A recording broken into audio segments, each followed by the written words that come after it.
제가 미국에서 목회를 한 15년 했습니다. 담임 목회만 한 10년 가까이 하고 나머지는 부목사 생활을 했는데, 그러고 어느새 한국을 되돌아간 지가 20년이 됐으니까 참 세월이 많이 지났습니다. 우리 한희준 목사님과는 우리 신학교, 같은 신학교를 또 졸업을 했어요. 한 목사님 저보다 조금 늦게 오시긴 했지만, 거의 우리 좋은 친구 목사인 교회에 또 제가 이렇게 오게 돼서 너무 고맙습니다. 제가 아마 15년 전쯤에 이 교회에 와서 말씀을 전했는데, 아마도 기억을 못 하신다면 전부 다 제 탓이지 여러분의 탓은 전혀 아니리라 생각이 듭니다. 혹시 15년 뒤에 때 또다시 제가 온다면 그때는 꼭 기억해 주실 수 있다면 얼마나 좋을까 생각이 듭니다. 오랜만에 미국에 오니까 옛날서도 이민 목회했던 생각이 참 많이 납니다. 이민자들의 삶은 결코 만만하지 않은 삶이라는 것을 제가 직접 목격했었기 때문에, 그래서 우리 이민자들의 신앙생활을 하시는 모습을 보면 참 한국에 계신 어떤 신앙인들보다 더 뭐라 그래야 될까요? 좀 더 애틋하다 그럴까요? 그런 마음이 있어요. 그래서 우리 이민자들, 여기 아니신 분들 또 많이 한국에서 오셨지만, 이민자들의 신앙생활에 하나님께서 다시 한번 큰 은혜의 견고함을 허락해 주시길 바랍니다. 여러분, 우리는 삶을 사는 동안 언제나 정체성의 문제를 얘기하곤 합니다. 내가 누구인가? 당신은 누구인가? 라는 것을 밝히는 거죠. 밝힌다, 자신을 증명한다. 그래서 identify 그러잖아요. 그죠? 그래서 우리가 자기 자신을 증명해 보이는 것을 identification card 같은 거 있잖아요. 이걸 보여주면 나야 이렇게 말하잖아요. 그죠? 근데 이 identity는 내가 누구인가라는 정체성의 문제인데, 이 정체성의 문제는 결국은 내가 어떻게 살아가야 하는가를 규정지어주는 단어입니다. 내가 누구인가? 그럼 예를 들어 제가 아빠라고 그러십시다. 내가 아버지라 그런다면, 한 번도 아버지가 아니 되어 본 사람에게는 이 단어는 전혀 어울리지도 않을 뿐만 아니라 아버지라는 삶을 그가 살아갈 필요가 없습니다. 그러나 아버지가 되고 나면, 아빠가 되고 나면, 내가 아빠라는 사실을 알고 나면, 정체성을 확인하고 나면 아버지로서 해야 할 일을 하게 됩니다. 만일 못하게 되었을 때는 적어도 내가 그랬어야 했는데 라고 생각을 하게 됩니다. 그만큼 이 정체성 누구냐라는 문제는 자신의 삶의 길을 어떻게 살아가야 할 것인가를 결정해 주는 것이기 때문에 언제나 중요한 질문입니다. 정체성을 확인하는 것 말이죠. 그럼 정체성이라는 게 뭔가? 나는 누구인가를 묻는, 내가 누구인가를, 어떤 존재인가를, 무엇을 하면서 살아야 하는 존재인가를 알게 되는 것 참 중요한데, 이 정체성이라는 identity라는 단어, 영어 단어를 제가 한번 해석해 보면 이렇게 되어 있더라고요. 제가, 여러분이 다 미국에서 오래 사셨으니까 단어 사전을 찾으면 이렇게 되어 있습니다. 그냥 제가 그대로 해볼게요. The condition, 상태란 말이죠. condition이란 말이에요. condition of remaining the same, 그렇게 되어 있습니다. 똑같이 남아있는 상태, 그걸 identity라고 합니다. 다시 말하면 그 사람은 아버지라 그러면 언제나 아버지이지 아버지 아닌 때가 없는 겁니다. 이해가 되셨습니까? 내가 아버지가 되고 나면 저는 그 순간부터 제 인생을 마칠 때까지 아버지인 겁니다. 그래서 remaining the same 그러면 언제나 그대로 남아 있어야 됩니다. 아버지였다가 아버지 아니었다가 아버지이다가 아버지, 이럴 수가 없다는 겁니다. 늘 아버지여야 하는 겁니다. 신앙인의 정체성은 뭐냐면 언제나 신앙인이어야 한다는 겁니다. 이때는 신앙인이고, 그렇지 않은 순간에는 신앙인이 아니면 아이덴티티의 문제가 있다는 겁니다. 여러분 예수 믿으시나요? 예수 그리스도로 말미암아 구원받은 하나님의 자녀가 되셨나요? 이 아이덴티티는 여러분의 상황에 관계없이 언제나 그래야 하는 겁니다. 기분 좋으면 신앙인이고, 복을 누리면 신앙인이고, 복을 누리지 못하면 신앙인이 아닌, remaining the same이 아닌, 언제나 똑같지 않은, 그것은 정체성이 될 수가 없는 겁니다. 그럼 만일 우리가 신앙인이라 그런다면 우리는 이래야 한다. 그래서 늘 그래야 한다. 제가 말씀드렸죠. 혹시 그렇지 못하다면 적어도 내가 신앙인인데 그러지 말았어야 했는데 라는 생각은 있어야 한다는 겁니다. 그게 정체성의 문제입니다. 저는 오늘 모세가 그의 죽음의 순간에 이스라엘 12지파에 대한 축복 혹은 미래를 예언해 주는 말씀 중에 두 지파의 이야기를 여러분과 나누려고 합니다. 그 지파의 이름이 스불론이라는 지파와 이사갈이라는 지파입니다. 먼저 스불론 지파와 이사갈 지파에게 주신 하나님의 메시지를 이번에 한번 보셔서 거기에서 이 두 지파에게 동일하게 반복된 단어를 먼저 찾아보셔서 두 지파에게 준 정체성의 삶은 어떠한 것인가를 한번 먼저 한 단어로 발견해 볼 수 있게 되기를 바랍니다. 저와 함께 스불론 이사갈에 대한 얘기 읽어보도록 할게요. 18절입니다. 보이신다면 좋을 것 같은데 보이실래나요? 자, 한번 읽어보십시다. 시작. 스불론에 대하여는 일러스되 스불론이여 너는 밖으로 나감을 기뻐하라. 이사갈이여 너는 장막에 있음을 즐거워하라. 여기에 반복된 단어가 혹시 있나요? 뭔데요? 기뻐하라, 즐거워하라. 똑같은 단어죠? 다르게 쓴 단어가 아니라 동일한 단어를 다른 단어로 사용하고 있을 뿐입니다. 실제적으로 히브리어 성경에는 이 두 단어가 등장하지 않고 한 단어만 등장합니다. 그러니까 이렇게 되어 있죠. 스불론에 대하여는 일러스되 너는 밖으로 나감을, 이사갈에 대하여는 너는 장막에 머물러 있음을 기뻐하고 즐거워하라. 기뻐하라. 그렇게 되어 있다는 거예요.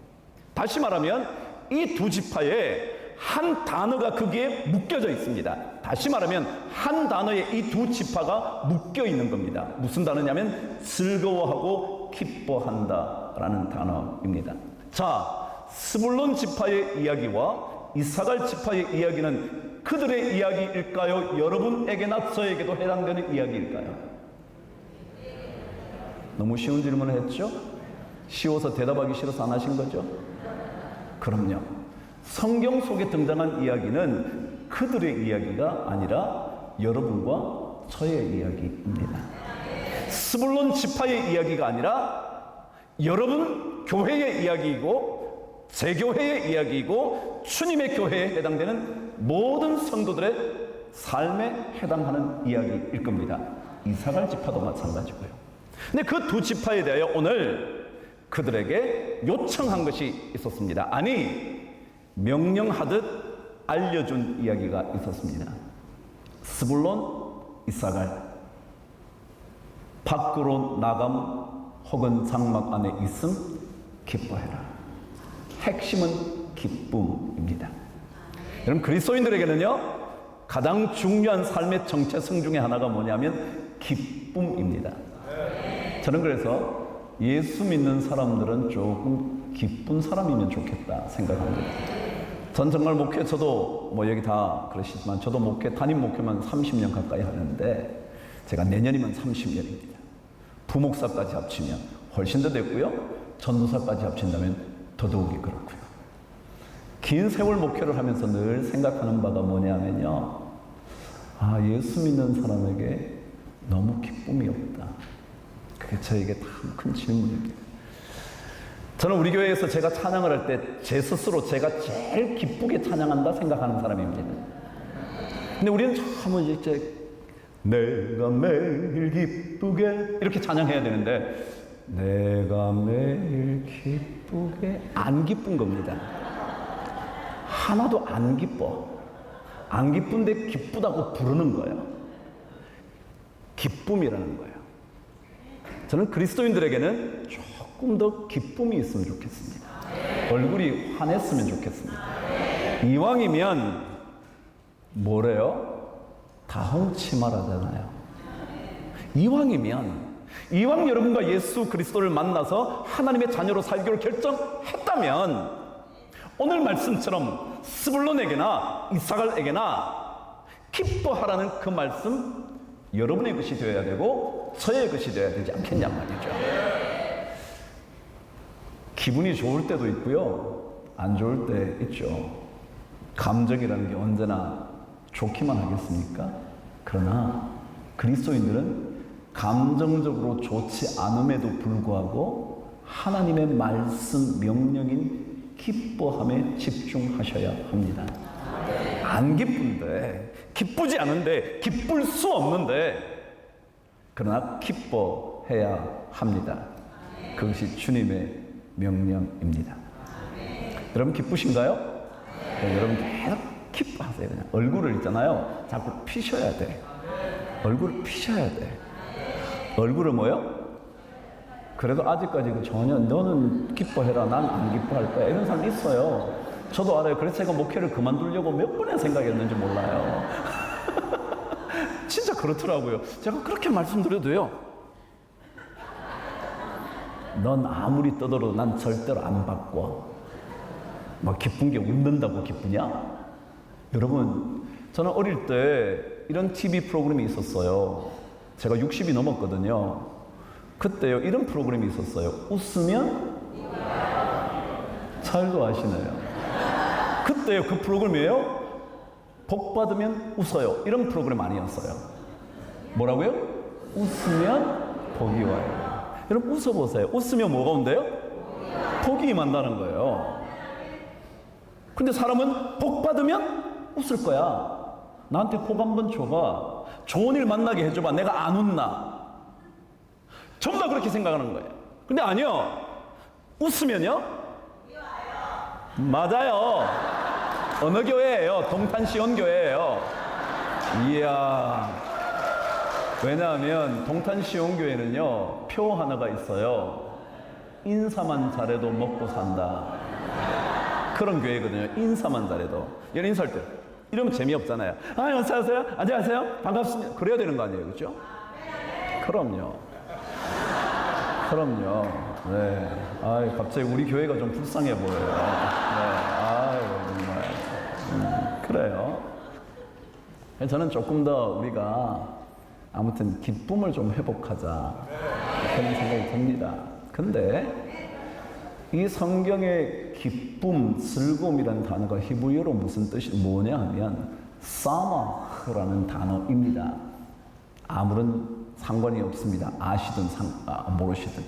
사마흐라는 단어에는 중요한 의미 두 가지가 있습니다.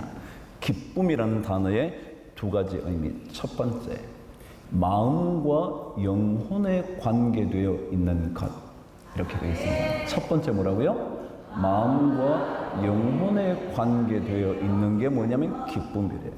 다시 말하면 아무리 우리에게 물질이 많아도요, 그 물질이 마음과 영혼과 연결되지 않으면 그것은 기쁨일 수 없다. 이해가 되셨어요? 사람은 돈이 없어 기쁨을 잃었다고 생각해요. 기쁨이 없다고 생각해요. 기쁨이 없는 게 당연하다고 생각해요. 근데 아니요.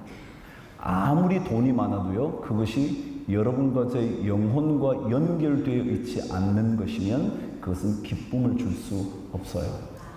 그래서 물질 때문에 있고 없고 상관없이 물질 때문에 갈등하는 사람들이 너무 많아요. 돈이 많아도 형제들이 원수가 되더라고요. 뭐와 관련되어 있지 않아서? 마음과 영혼과 연결되어 있지 않아서 그래요.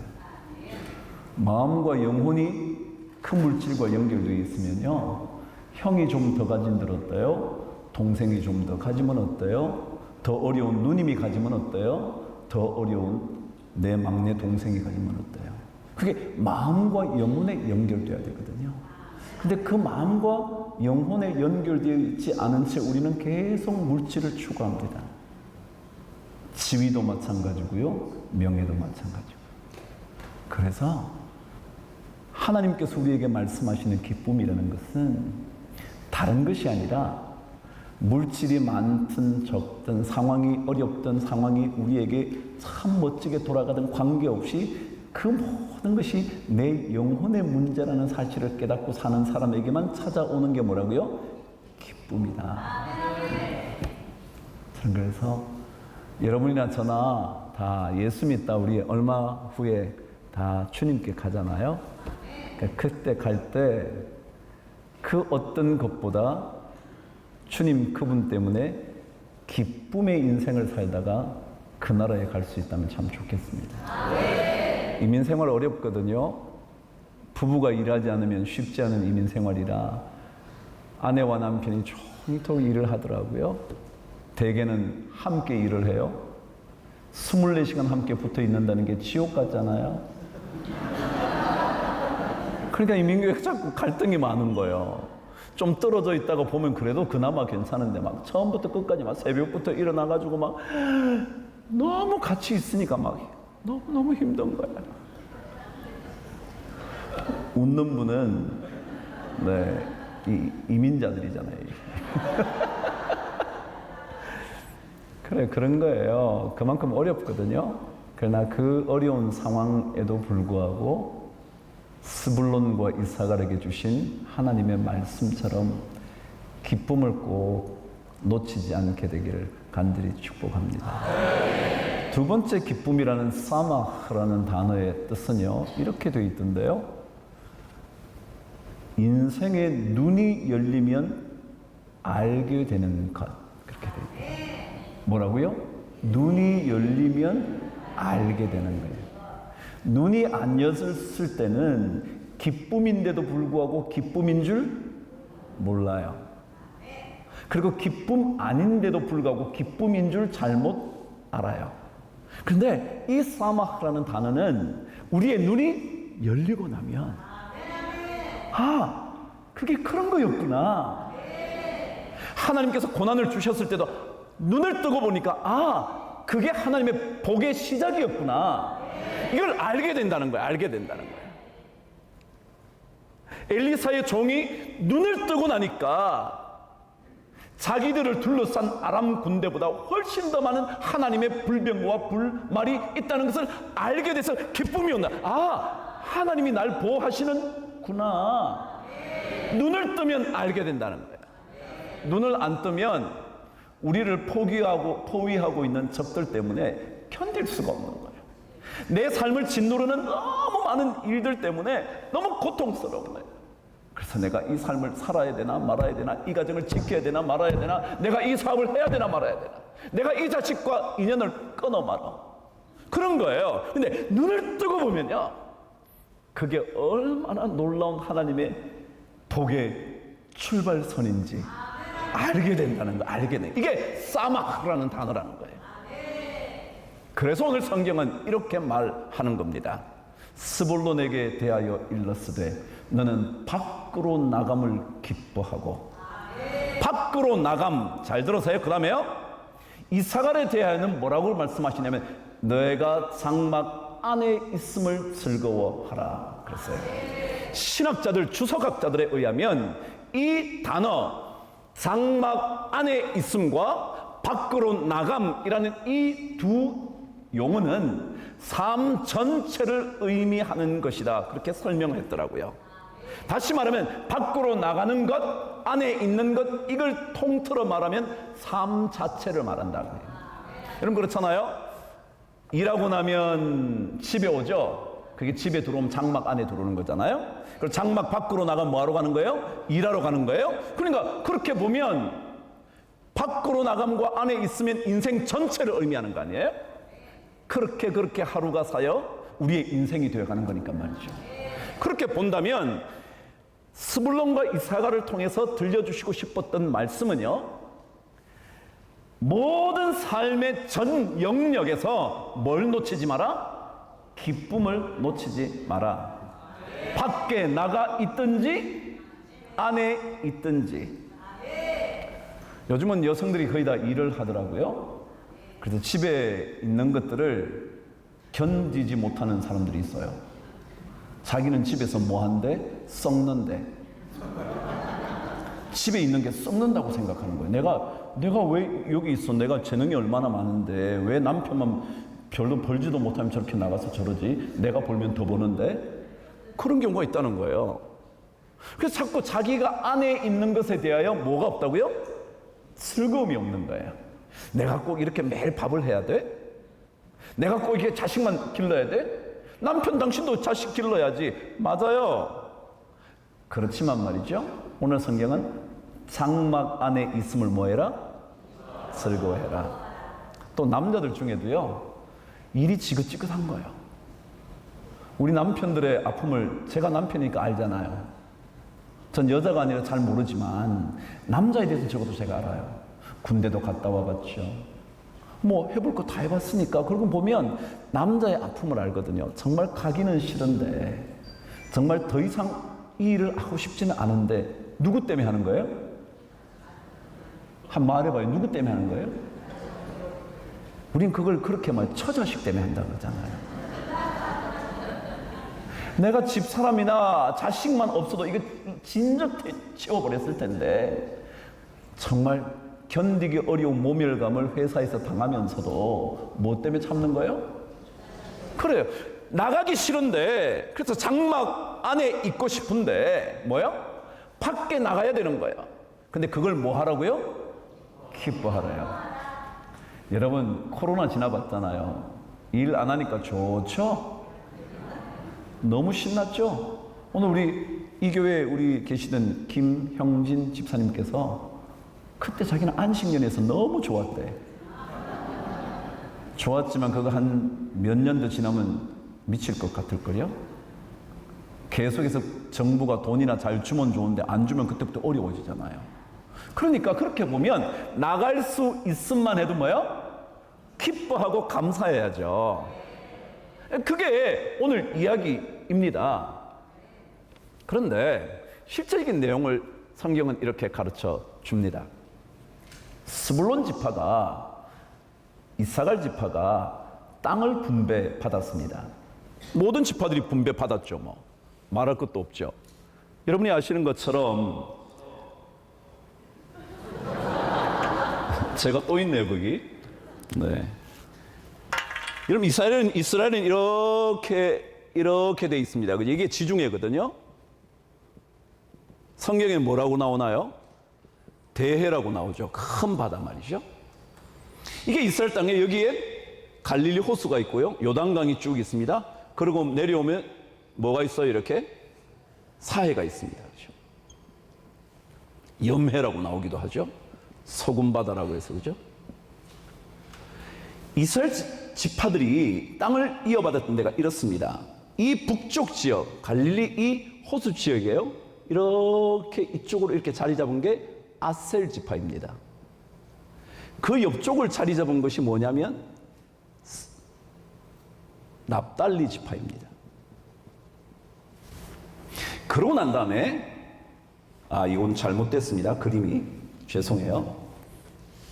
한참 내려와서 요게 쭉 내려와서 갈릴리 호수가 여기 있고요. 조그맣게 있고요. 쭉 내려와서 이렇게 있습니다. 요 갈릴리 호수를 중심으로 아셀과 납달리 지파가 자리를 잡습니다. 그런데 스불론과 이사갈 지파는 어디에서 자리를 잡았냐면요. 요게 바다 쪽이니까 요게 해변가입니다. 그죠? 바닷가 쪽입니다. 이 안쪽으로 스불론 지파가 자리를 잡습니다. 그리 크지 않은 땅을 받죠. 그 옆으로 받은 게 뭐냐면 이사갈입니다. 자, 잘 보세요. 그림을 잘 보세요. 이쪽은 바다이고요. 이쪽이 내륙 지역입니다. 이 아래쪽을 누가 차지하느냐면 므낫세가 차지합니다. 므낫세는 반지파였습니다. 그래서 이 요단강 동편에도 이렇게 있었던 게 므낫세 지파입니다. 여기 므낫세 또 다른 반지파입니다. 이렇게 자리 잡고 있는데 스불론 지파는 므낫세는 예를 들어 여러분 바닷가도 있고 내륙도 있습니다. 이해가 되셨나요? 근데 스불론은요, 완전히 어디 안에 들어와 있냐면 내륙 안으로 들어와 있습니다. 나가려고 그러면 어느 지파가 맡고 있어요? 아셀 지파가 딱 맡고 있습니다. 그것보다 더 내륙 쪽이 어디냐면 이사갈 지파입니다. 요걸 보시면서 이제 말씀을 들어보세요. 뭐라고 그랬냐면 스불론에 대하여는 내가 뭐 하는 거요? 밖으로 나감을 기뻐해라 그랬습니다. 밖으로 나간다는 말은 무슨 말이냐면 스불론 지파가 결국 나중에는 무엇을 하면서 그들의 지파를 유지해 왔느냐 하면 해상무역을 한 겁니다. 이 사람들이 해상무역하게 생겼나요? 안 생겼나요? 안 생겼죠. 왜요? 하려면 바닷가 쪽에 있는 이 지파들은 해상무역이 쉬운데 이들은 육지를 한참 거쳐 나가야 뭘 받아요? 뭘 만나요? 바다를 만납니다. 그러면 모세가 이렇게 얘기했단 말이에요. 스불론 지파가 밖으로 나가게 되는 것을 기뻐해라 그랬을 때 스불론 지파는 어떻게 생각했냐면 우리가 내륙 안에 있는데 무슨 밖으로 나가야 돼? 우리가 한 번도 해보지 않은 바닷가의 일을 통해서 우리의 지파를 이끌어 가야 된다고? 우리 그렇게 못해. 우리는 그렇게 잘하는 사람들이 아니야. 이해가 되시나요?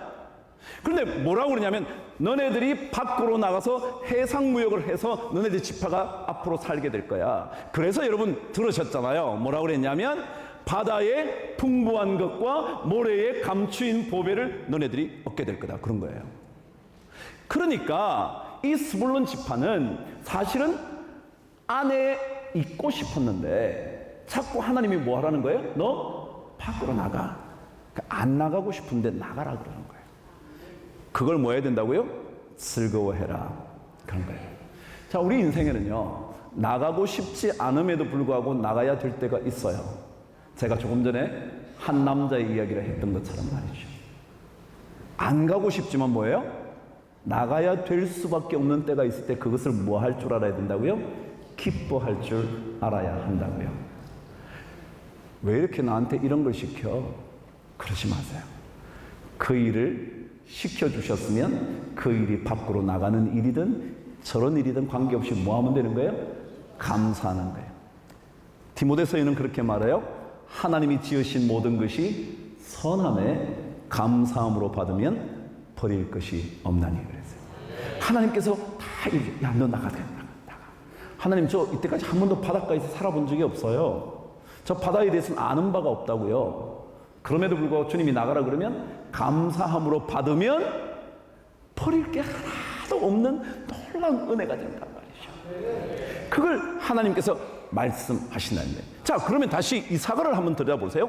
이사가는 더더욱이 내륙 지역입니다. 그래서 내륙 지역이에요. 근데 내륙 지역인데 여러분 내륙 안에서 살고 한참 살다 보면 무슨 생각이 들어요? 지겹죠? 안 그런가요? 여러분 집구석이 지겹지 않나요? 아닌가요? 어머나 아니에요 라고 말하지만 일거리요. 여러분 한번 생각해 보세요. 자기들은 때때로 나가고 싶은 거예요. 제가 그랬잖아요. 여자들이 집에 종일 있으면 뭐라 그런다고. 나도 나가서 일할 수 있는데 나도 나가면 좀 더 잘할 수 있을 텐데 라고 나가고 싶은 마음이 있다고요. 그런데 자꾸 뭐라 그러냐면 너 장막 안에 있어 그런 거예요. 그러니까 그게 너무 지겹단 말이죠. 대부분의 사람들이 있잖아요. 다 가출하고 싶어 하잖아요. 우리 형 자식들도요 가출하고 싶어 해요. 그래서 기회만 되면 아빠 엄마 say goodbye 가버리는 거예요. 그 가출하고 싶은 거예요. 그래도 꼭 나쁜 뜻이 아니라 다 이 구석에 이렇게 있는 게 안 있고 싶은 거죠. 근데 하나님 뭐라 그래요? 장막 안에 있게 됨을 뭐해라? 즐거워해라.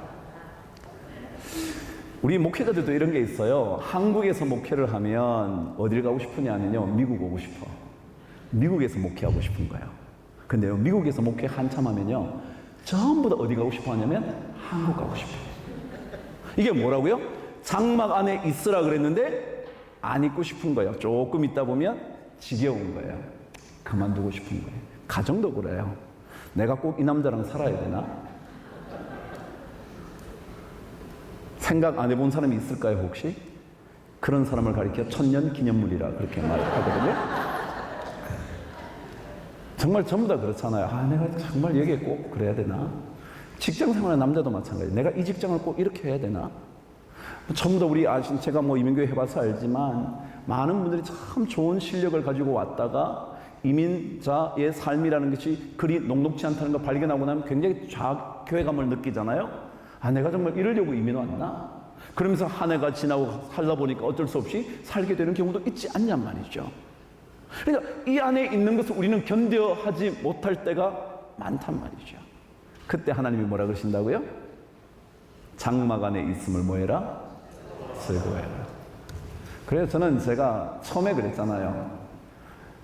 여러분과 저에게 하나님이 주시고 들려주시고 싶은 말씀은요, 다른 거 아니에요. 그냥 조금 즐거워해라. 그냥 있어도 즐겁고요, 없어도 즐겁고요. 네. 제가 화투를 잘 안 치는데요, 이게 치면 고스톱이라는 게 있어요. 근데 거기에서 제가 아는 게 이거밖에 없어요. 못 먹어도 그래 가는 거예요.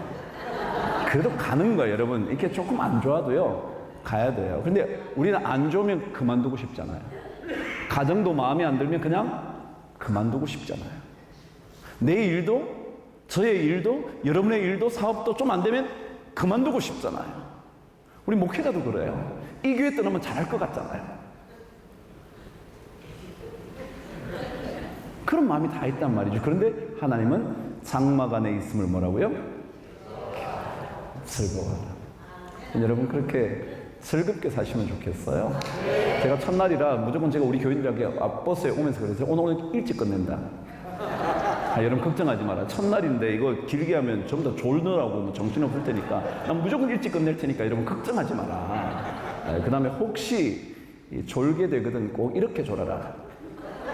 끄덕끄덕 하면서 이렇게 졸아라. 절대 이렇게 졸면 제 말을 듣고 그냥 아닌데, 그거 말이 아닌데 이럴까봐 제가 꼭 이렇게 얘기했는데 오늘 잘하고 있어야죠 지금. 네.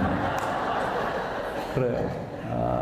여러분 첫날이에요. 다른 것보다 여러분 안에 영혼과 연결된 기쁨, 영적인 눈이 열림으로 말미암아 발견하게 되는 기쁨, 그 여러분이 좀 가지면 좋겠다. 저도 마찬가지예요. 그래서 저도 목회에 보면 모든 일이 그렇지만 목회만이 아니라 모든 사업들도 다 참 힘든 일 많잖아요.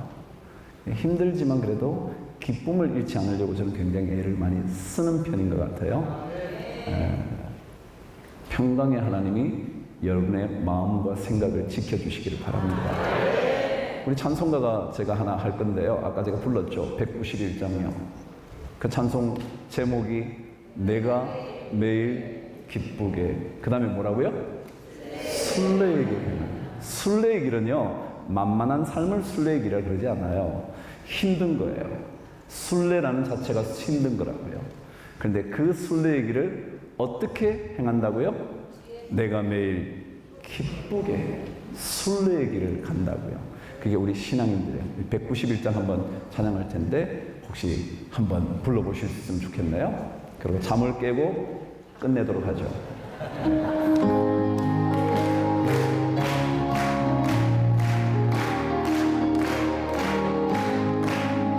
내가 매일 기쁘게 순례의 행함은 주의 팔이 나를 안보하며 내가 주의 큰 복을 받는 참된 비결은 주의 영이 함께함이. 다시 한번요.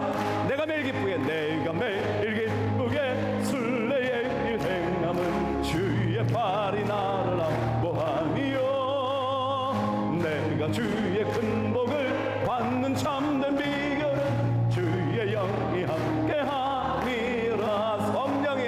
성령이 대신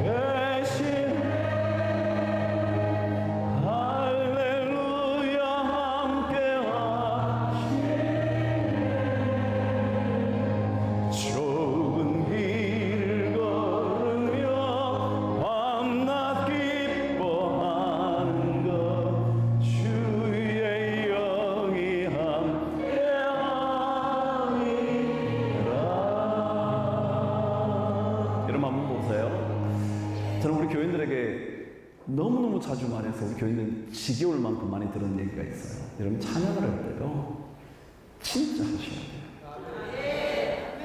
그럼 내가 매일 기쁘게 순례의 행하는 이유는 뭐 때문에 그렇다고요? 주의 영이 함께하리라. 이게 아까 뭐라고 했어요? 우리의 삶에서 영혼과 연결이 되면 그러면 눈이 떠지게 되는데요. 그러면 내 순례의 삶이 뭘로 바뀔 수 있냐면 기쁨의 행진이 될 수 있다고요. 성령이 계시네, 할렐루야, 함께 하시네. 그 다음 뭐예요? 좁은 길을 걸어간다고 해도 밤낮 기뻐할 수 있게 되는 이유는 주님의 성령이 함께 계시기 때문에 그렇다. 성령이 내 눈을 열어주시고 나면요 내 안에 있는 모든 순례의 고통이 사라지는 거예요.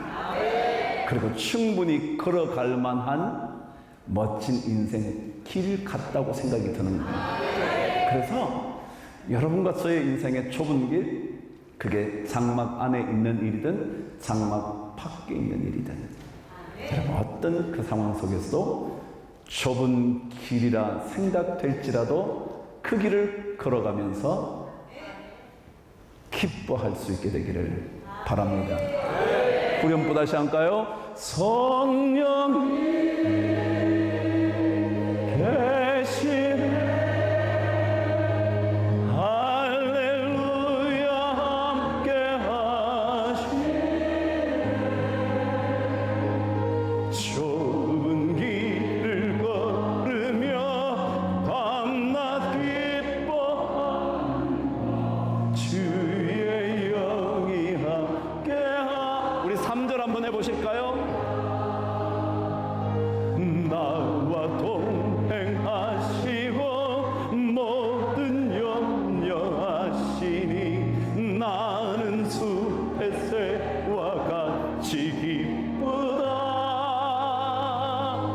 내가 기쁜 마음으로 주님 뜻을 행함은 주의 영이 함께함이라. 성령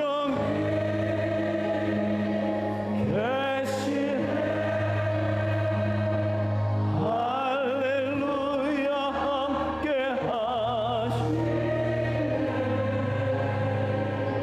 좁은 길을 걸으며 밤낮 기뻐하는 것 주의 영이 함께하니. 이왕 이렇게 됐으니까 4절 한번 해보실까요? 세상 모든 욕망과 나의 모든 정욕은 이스미야에 이미 못을 박았네. 어둠 밤이 지나고 무거운 짐 벗으니 주의 영이 함께함이. 성령 계시네 성령 계시네 할렐루야 함께하시네 좁은 길을 걸으며 밤낮 기뻐하는 것 주의 영이 성령의 시간 찾아와 주옵소서. 성령이 계시네 성령이 계시네 할렐루야 함께하시네 좁은 길을 걸으며 밤낮 기뻐하는 것 주의 영이 함께함이라.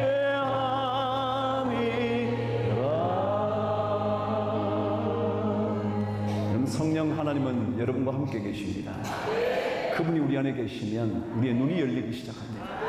눈이 열릴 그때라야 우리의 삶의 모든 좁은 인생길도 복이 됨을 볼 수 있게 됩니다. 그래서 성령의 도우심을 우리는 구해야 합니다. 카이스트 교수 얘기 하나를 하고 이제 마감합니다. 카이스트 교수인 김대식이라는 뇌과학자가요, 이런 얘기를 했습니다. 앞으로 2035년이면 지금부터 한 12, 13년 밖에 안 남았죠. 2035년이 되면 인공지능을 가진 인간 아닌 인간들이, AI라는 인간들이 우리 삶의 일의 절반 부분을 가져간다는 거예요. 그러니까 아마도 지금부터 10몇 년, 길어봐야 20년이 지나고 나면 여러분의 하는 일의 절반 이상은 다 기계들이 하는 거예요.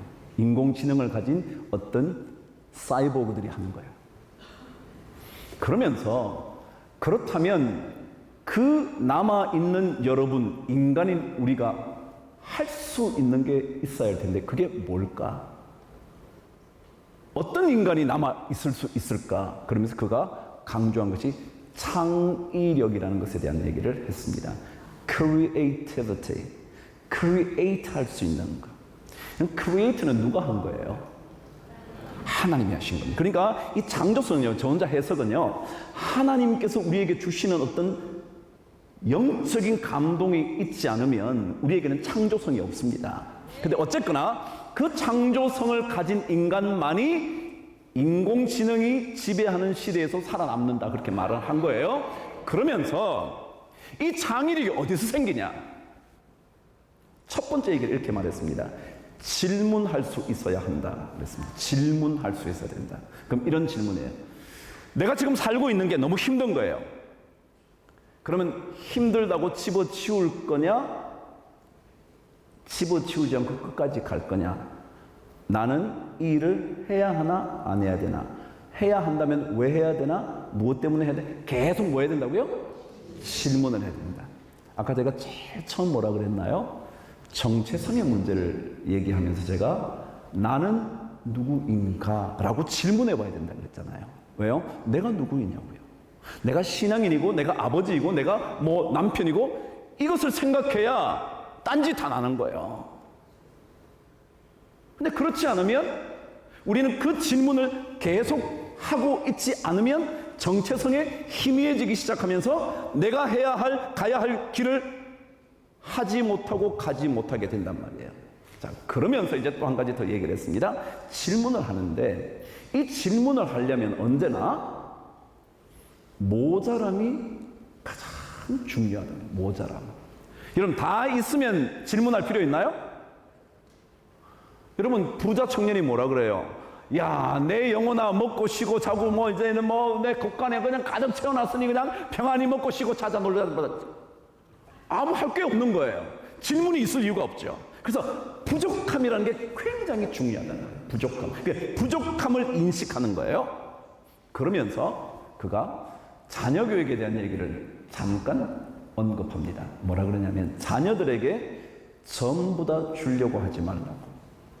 모자라야 모자람을 어떻게 벗어날 수 있을까 생각하고 질문하다가 창의력이 생긴다는 거예요. 그래서 절대 자식에게 많이 주려고 하지 말래요. 채워주려고 하지 말래요. 늘 부족한 상태인 듯 하는 게 좋다는 거예요. 그래야 그 아이가 창의력을 갖게 된대요. 자, 저는 자식 얘기 지금 하려고 그러는 게 아니에요. 여러분, 우리 신앙인들이요, 우리는 전부 다 하나님께로부터 다 공급받으면 잘 될 거라고 생각해요. 잘할 수 있을 것이고 그것이 진짜 복이라고 생각해요. 근데 그렇지 않아요. 모자람 중에도 이 모자람 속에서도 내가 믿음을 지키고 산다는 것은 어떤 것일까? 내가 얼굴을 지금은 찌푸리지 않으면 안 되는 상황임에도 불구하고 내가 기뻐해야 하는 이유는 뭔가?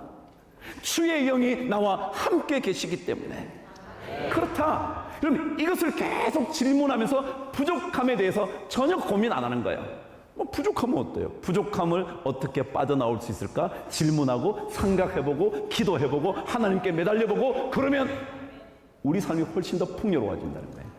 그런 사람은 바다의 풍부한 것과 모래 속에 감추어진 보배를 경험하게 된다는 거예요. 모자란 것? 그럼 너무 민감하지 마세요. 모자랄수록 좋아요. 어쩌면 그러자 넉넉하면 좋겠다는 게 그렇지 않아요. 넉넉한 것보다요, 저는 이렇게 많은 가정을 제가 교회를 하니까 만나잖아요. 대부분요, 부모에게 잘하는 자식은요, 어려운 가정이더라고요. 돈 많은 부모에게 잘하는 자식이 별로 없어. 잘하는 척은 할 수 있는데 진짜 엄마 아빠 생각하는 게 쉽지 않아. 자기 엄마가 얼마나 고생하면서 자기를 기르는가를 아는 그런 자식이요, 부모에게 잘하지. 어릴 때부터 돈 풍성해져가지고 돈 많은 자식이 부족, 여러분의 삶, 저의 삶 속에 있게 될 반드시 있는 이 부족에 대해 전혀 고민하지 마세요. 그것이 오히려 더 놀라운 창의력을 가진 인간이 되게 한다는 거예요. 이게 김대식이라는 뇌과학자 얘기예요. 카이스트 교수 얘기예요. 저는 신앙생활 똑같아요. 우리는 모두 다 신앙생활을 하면 다 채워지면 좋겠다 생각하지만 그것보다 부족한 중에도 장막에 머물러 있을 줄 아는 힘, 나가기 싫지만 나가겠다고 결단하는 그 힘, 그게 있어야 살아요. 그게 없으면요, 일을 해도 재미없고요, 가정에서 자식 밥을 해줘도 아무 기쁨이 없고요. 여러분, 자식에게 밥 먹인다는 게 얼마나 좋은 줄 아세요? 제가 알려드려요. 여러분, 기숙사 생활을 하는 사람들 얘기가 있어요. 그게 뭐냐면 기숙사 밥은 절대 살이 찌지 않는다는 거예요. 아세요?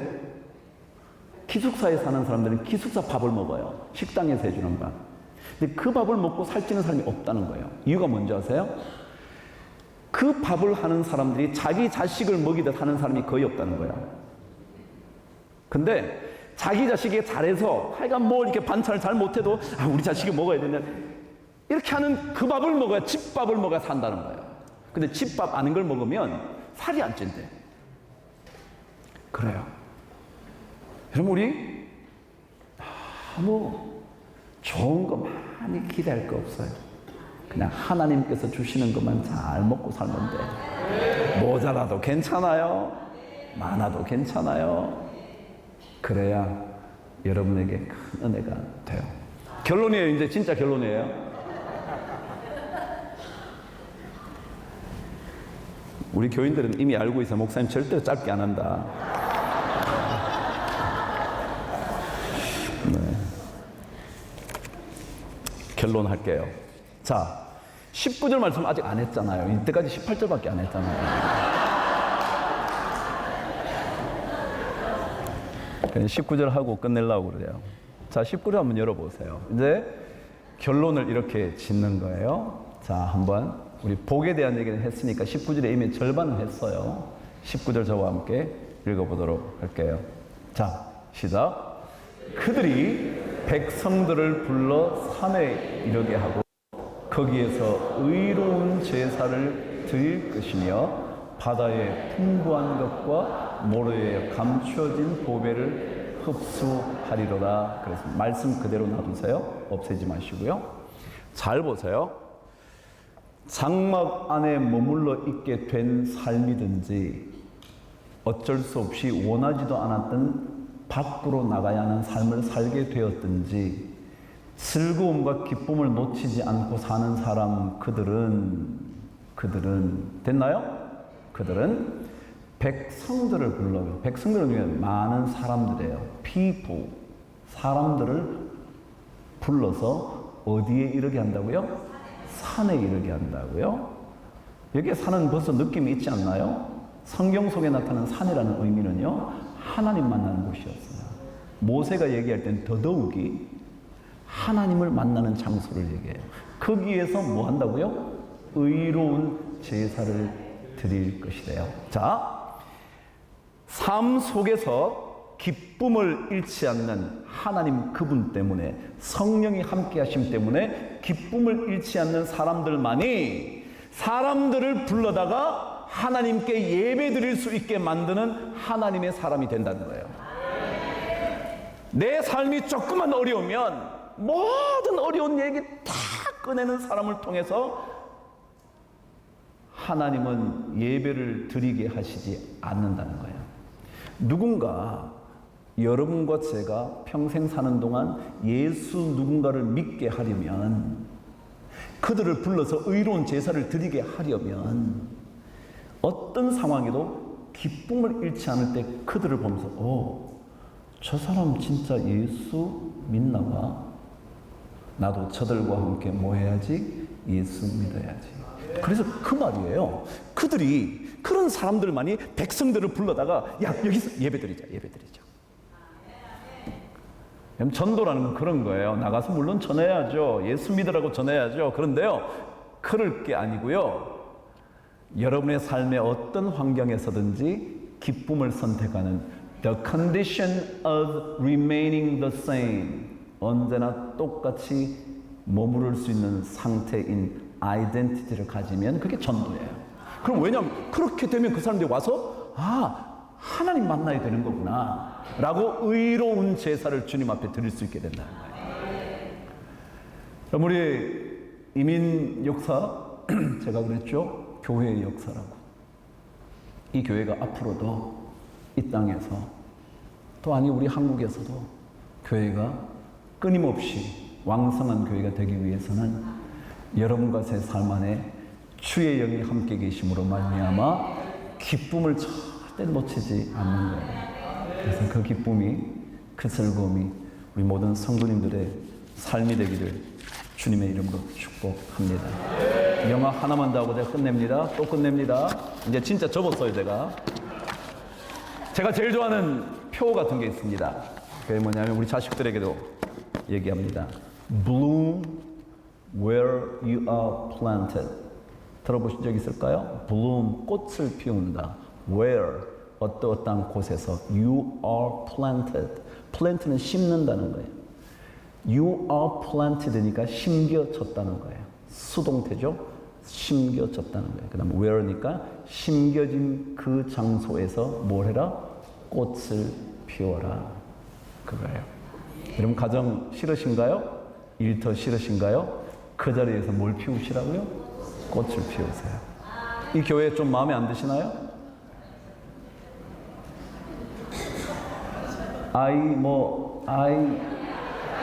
그냥 그 교회 마음에 안 드시나요? Bloom where you are planted. 심겨진 그곳에서 꽃을 피우십시오. 상황이 좋든 그런 얘기 하지 말아요. 그냥 거기서 여러분 꽃 피우면 돼. 황무지에 피는 꽃이 더 아름다워요. 훨씬 더. 그런 복이 우리 모든 성도님들에게 있게 되기를 축복합니다. 기도하겠습니다. 하나님 아버지,